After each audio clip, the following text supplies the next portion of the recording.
One hand, pop right out. That's all there is. Let's do that again.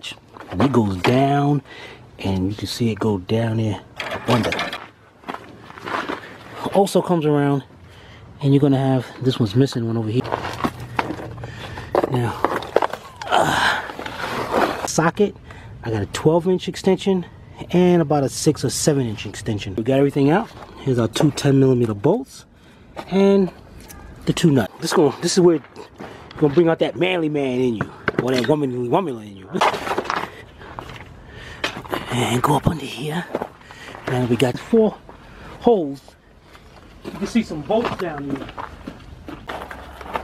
Tell you what, let's do it. Let's take off our two 10mm. Put a little hanger on them. Oh, whatever you want to call it. There we go. And hold this.